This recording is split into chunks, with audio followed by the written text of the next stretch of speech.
சீமானை பற்றி நீங்கள் கேட்குறீங்க. சீமான் வந்து பெண்களுடைய இதை அவர் மரியாதையாக பேசணும். முதல்ல பேட்டியிலே பெண்களை வச்சுக்கிட்டு பெண்களை இழிவாக பேசுறது, ஒரு பெண்ணை பற்றி பேசுவது, அது முகம் சுளிக்க வைக்கிறது.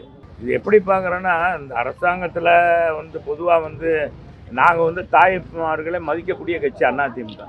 ஆனால் எல்லாத்தையும் சகிச்சுட்டு போகிறது தான் திமுக. இப்போ கூட பாருங்கள், தமிழ்நாட்டில் நடக்கிற வன்முறைகள் அத்தனைக்கும் துணை போகிறது யார்? திமுக தான். திமுக நிர்வாகி தான். அண்ணா பல்கலைக்கழகம் எவ்வளோ பெயர் பெற்ற பல்கலைக்கழகம், இதுவரைக்கும் யார் அந்த சார்ன்றது கண்டுபிடிக்க முடியாது இந்த அரசாங்கம்.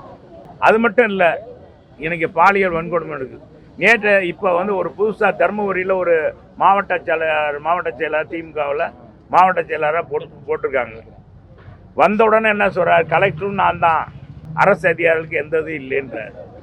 அது உடனே வெளியே வந்து பெரிய இதாயிருக்கு. அதை கண்டிச்சிருக்காரா முதலமைச்சர்? இன்னைக்கு காவல்துறையில் ஏடிஜிபிக்கு பாதுகாப்பு இல்லை, காவல்துறை ஆய்வாளருக்கு பாதுகாப்பு இல்லை, பெண் காவலருக்கு, யாருக்கும் அனைத்து பேருக்குமே பாதுகாப்பு இல்லை. அப்படிப்பட்ட சூழ்நிலை இருக்குது. இதுக்கடையில் சீமானை பற்றி நீங்கள் கேட்குறீங்க. சீமான் வந்து பெண்களுடைய இதை அவர் மரியாதையாக பேசணும். முதல்ல பேட்டியிலே பெண்களை வச்சுக்கிட்டு பெண்களை இழிவாக பேசுறது, ஒரு பெண்ணை பற்றி பேசுவது, அது முகம் சுளிக்க வைக்கிறது. எனவே அதுக்குள்ளே அது என்ன காரணம்னு எனக்கு தெரியாது.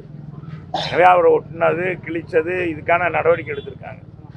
அதை பற்றி நம்ம என்ன கருத்து சொல்கிறது?